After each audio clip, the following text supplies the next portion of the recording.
श्री शिवाय नमस्तुभ्यम। सभी भक्तजनों को मेरा सादर प्रणाम।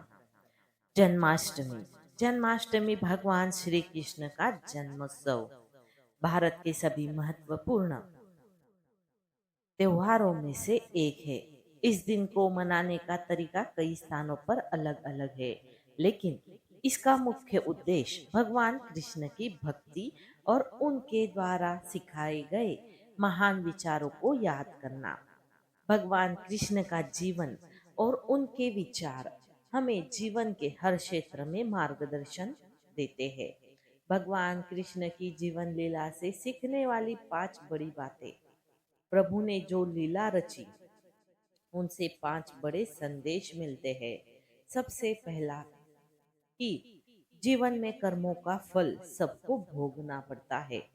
क्या आपने कभी विचार किया है कि भगवान श्री कृष्ण क्यों अपने माता पिता को 14 वर्षों तक कारागार में छोड़कर आ गए? क्यों उनके माता पिता जेल में बंदी रहे, जबकि उनका बेटा तो भगवान था? कंस को मारने के बाद में भगवान श्री कृष्ण जब कारागार गए तो अपनी माता देवकी और पिता वासुदेव को वहां से छुड़ाया। तो माता देवकी ने प्रश्न किया कि बेटा, तुम तो भगवान हो, तुम्हारे पास तो असीम शक्तियां है, फिर तुमने 14 साल तक कंस को मारने और हमें यहाँ से छुड़ाने की प्रतीक्षा क्यों की? तो भगवान श्री कृष्ण ने कहा कि माते क्षमा करे, क्या आपने मुझे पिछले जन्म में 14 साल के लिए वनवास नहीं भेजा था? तो माता देवकी आश्चर्यचकित हो गई। उन्होंने कहा, बेटा यह कैसे संभव है? तो भगवान श्री कृष्ण ने याद दिलाया कि पिछले जन्म में आप माता कैकेयी थी और आपके पति राजा दशरथ थे। माता देवकी ने पूछा, फिर महारानी कौशल्या कौन थी? भगवान श्री कृष्ण ने कहा कि वही तो इस जन्म में मेरी माता यशोदा है। 14 साल तक जिनको पिछले जन्म में मेरे प्यार से वंचित रहना पड़ा, वो प्यार इस जन्म में मिला है। हर प्राणी को इस मृत्युलोक में अपने कर्मों का फल भोगना ही पड़ता है। इस बात को याद रखिएगा। दूसरी बड़ी बात जो हमें समझ लेनी चाहिए कि प्रभु वो करते हैं जो हम नहीं कर सकते। दुर्योधन सभी पांडवों को मार देना चाहता था। उसने लाक्षागृह में पांडवों को मारने की योजना भी बनाई थी और लाक्षागृह के उस षड्यंत्र से बच करके पांडव निकल गए थे और भेष बदल करके जंगल में रह रहे थे। उस समय राजा द्रुपद ने अपनी बेटी राजकुमारी द्रौपदी का स्वयंवर रखा और इस आयोजन में पांडव भी ब्राह्मण के वेश में वहां पहुंच गए। उस स्वयंवर में भगवान श्री कृष्ण भी वहां थे और ब्राह्मणों के रूप में जब पांडव आए तो भगवान श्री कृष्ण ने उन्हें पहचान लिया। स्वयंवर में यह शर्त रखी गई थी कि योद्धा को भूमि पर जो रखा हुआ है पात्र, उसमें जो पानी भरा हुआ है, इस पानी में देखकर जो छत पर घूम रही मछली, उसकी आंख पर निशाना लगाना है। जो योद्धा ये शर्त पूरी कर देगा, उससे द्रौपदी का विवाह तय होना था। और जब अर्जुन इस प्रतियोगिता में शामिल होने पहुंचे तो भगवान श्री कृष्ण ने उन्हें समझाया कि मछली की आंख में निशाना कैसे लगाना है। पूरी की पूरी विधि जो है भगवान श्री कृष्ण ने अर्जुन को समझा दी। तो अर्जुन ने हंसकर कहा कि अगर सब कुछ मुझे ही करना है तो आपकी क्या आवश्यकता है? भगवान श्री कृष्ण ने कहा कि सिर्फ वो करो जो तुम्हारे वश में है। मैं वो करूंगा जो तुम्हारे वश में नहीं है।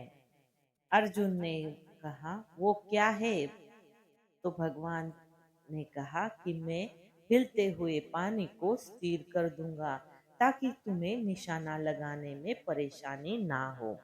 तुम सिर्फ बेहतर से बेहतर करने का प्रयास करना। अर्जुन ने वही किया और मछली की आंख में निशाना लगा दिया। हमें बेहतर से बेहतर प्रयास करने चाहिए और याद रखना चाहिए कि प्रभु वो करते हैं जो हम नहीं कर सकते। कुछ कार्य हमारे हाथ में नहीं है, उनको प्रभु के ऊपर छोड़ देना चाहिए। अगर आपकी भक्ति सच्ची है तो वो भी हो जाएगा जो आपको कठिन लगता है। तीसरी बड़ी बात जो हमें सीख लेनी चाहिए कि प्रभु की भक्ति निश्चल होती है, निष्कपट होती है, असीम प्रेम और असीम श्रद्धा से होती है। कहीं भी मन में कोई छल कपट नहीं होना चाहिए। प्रभु के लिए असीम श्रद्धा होनी चाहिए। भगवान श्री कृष्ण के बारे में जब दुनिया में चर्चा होती थी, ब्रह्मांड में चर्चा होती थी, तो लोग कहते थे कि इनका सबसे बड़ा भक्त कौन है। तो एक ही उत्तर मिलता था, राधा रानी। सबसे बड़ी भक्त भगवान श्री कृष्ण की राधा रानी। हर कोई इस बात से सहमत था, लेकिन नारद जी को लगता था कि ये बात सही नहीं है। नारद जी को लगता था कि सबसे बड़ा भक्त तो मैं हूँ, राधा रानी कैसे सबसे बड़ी भक्त हो सकती है।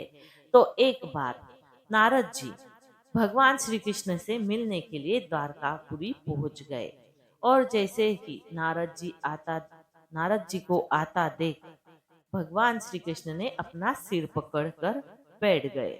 और सिर पकड़ा हुआ देख जैसे ही नारद जी ने प्रणाम किया, पूछा, आपने सिर को क्यों पकड़ा है? तो भगवान श्री कृष्ण ने कहा कि आज सिर में बहुत पीड़ा हो रही है, बहुत दर्द हो रहा है। तो नारद जी ने पूछा कि क्या उपाय है प्रभु, कैसे ठीक ठीक हो सकता है? तो प्रभु ने कहा कि मेरा सबसे बड़ा भक्त, मेरा परम भक्त जो है, अगर वो अपने चरण धोकर के जो पानी, जो चरणामृत है, मुझे पिला देता है तो मेरा सिर दर्द ठीक हो जाएगा। अब नारद जी चक्कर में पड़ गए।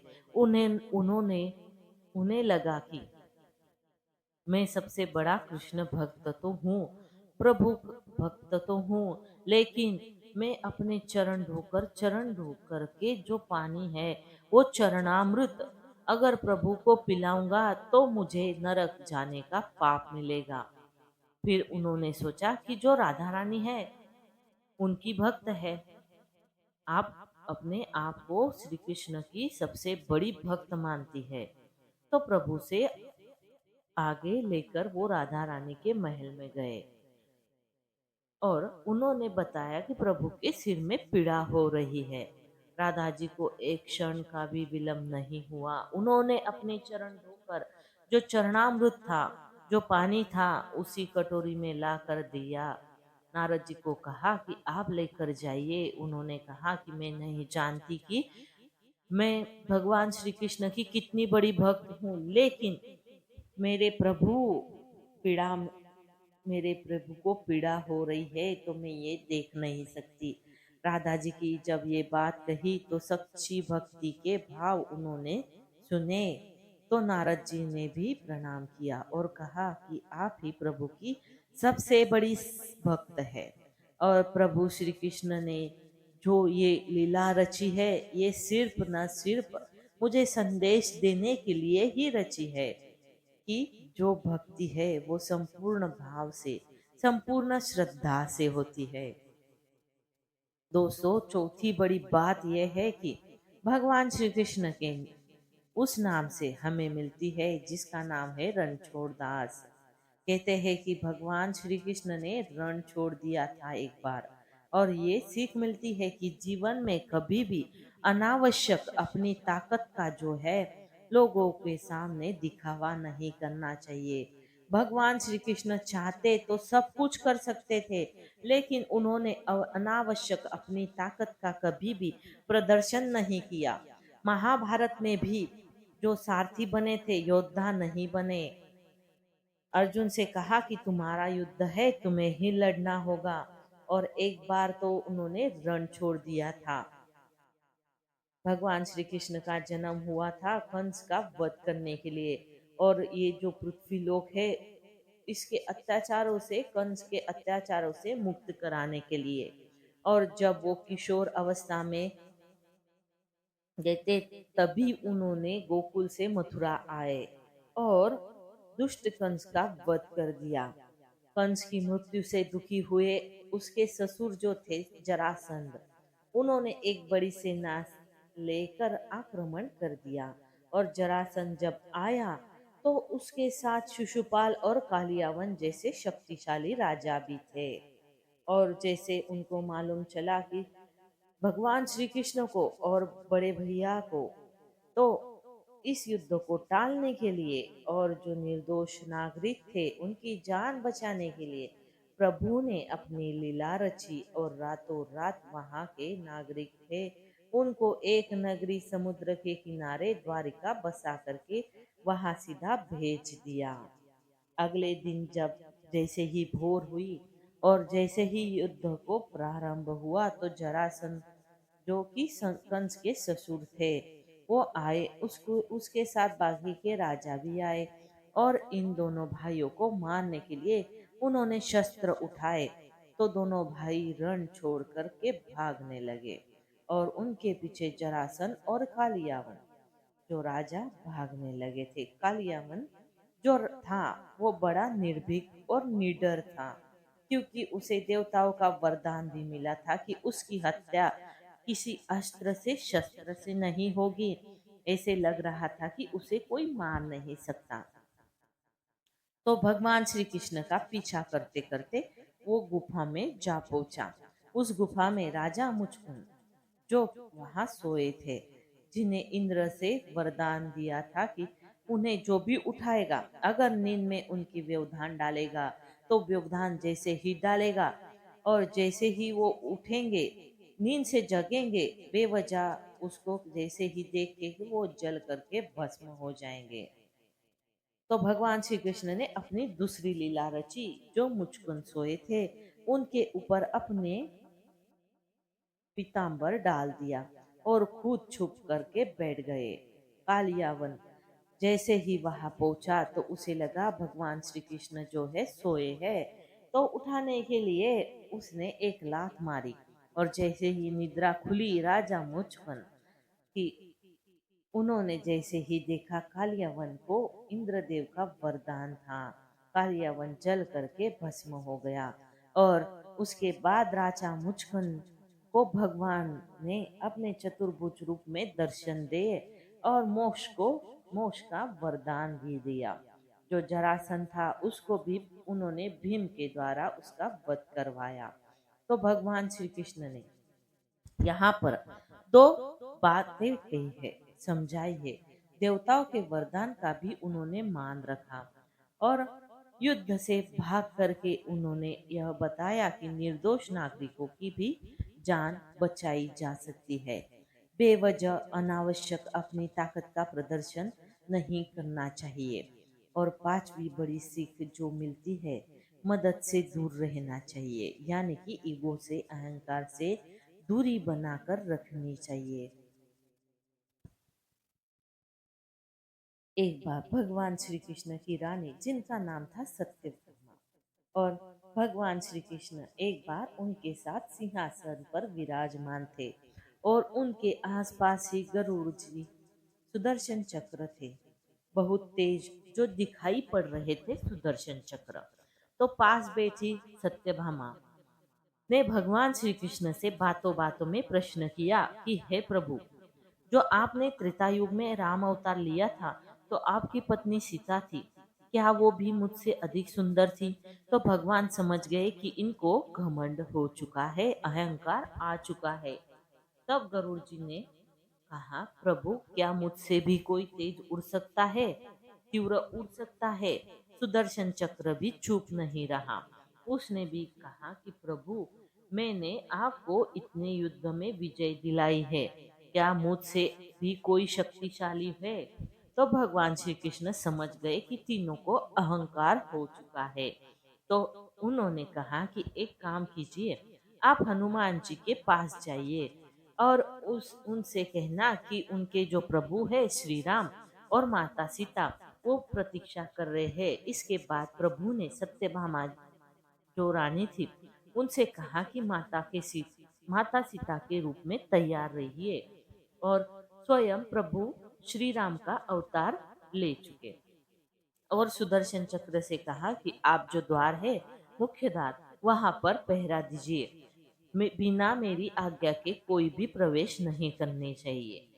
जब गरुड़ जी पहुंचे हनुमान जी के पास और उनसे कहा कि प्रभु का संदेश है, प्रभु श्री राम माता सीता आपकी प्रतीक्षा कर रहे हैं। तो हनुमान जी ने कहा गरुड़ जी को कि आप चलिए, मैं आता हूँ। श्री राम माता श्री राम माता सीता आपकी प्रतीक्षा कर रहे हैं। तो हनुमान जी ने कहा कि आप चलिए, मैं आता हूँ। अब गरुड़ जी को लग रहा था कि रुद्ध हो गए हैं, यहाँ कहाँ पहुंचेंगे, मैं ही पहले पहुंचूंगा। तो जैसे ही वो पहुंचे, जा करके देखा कि हनुमान जी तो पहले से ही द्वारका में पहुंच चुके हैं और प्रभु श्री राम के चरणों में बैठे हैं। गरुड़ जी का जो घमंड था वो टूट गया। तो प्रभु ने पूछा, हनुमान जी, तुम महल में प्रवेश कैसे कर पाए? क्या आपको मुख्य द्वार पर सुदर्शन चक्र ने नहीं रोका? तो हनुमान जी ने अपने मुंह में से सुदर्शन चक्र निकाला और कहा कि ये मुझसे अंदर आते समय रोक रहा था, लेकिन मैंने इसे अपने मुंह में रोक लिया। सुदर्शन चक्र का भी जो घमंड था वो टूट गया। गरुड़ जी को भी लगता था कि मैं तीव्र गति से उड़ता हूँ, वो भी टूट गया। और फिर हनुमान जी ने जो कहा, वो कहा कि प्रभु एक बात समझ में नहीं आई, माता सीता की जगह आपने किसी दासी को आज अपने पास क्यों बिठा रखा है? सत्यभामा रानी का भी घमंड टूट गया। प्रभु ने सबको बता दिया कि मेरी लीला थी, बस अहंकार मत करना। अहंकार से बुरी कोई वस्तु नहीं होती। ये 5 बड़ी लीलाएं, 5 कथाएं जो जीवन की बहुत बड़ी सीख देती है हमें। तो दोस्तों, आपको आज की ये जानकारी अच्छी लगी हो तो हमारी वीडियो को लाइक जरूर करें और कमेंट में जय श्री कृष्ण जरूर लिखिए। साथ ही चैनल को सब्सक्राइब भी करें। और आप सभी का धन्यवाद। हर हर महादेव।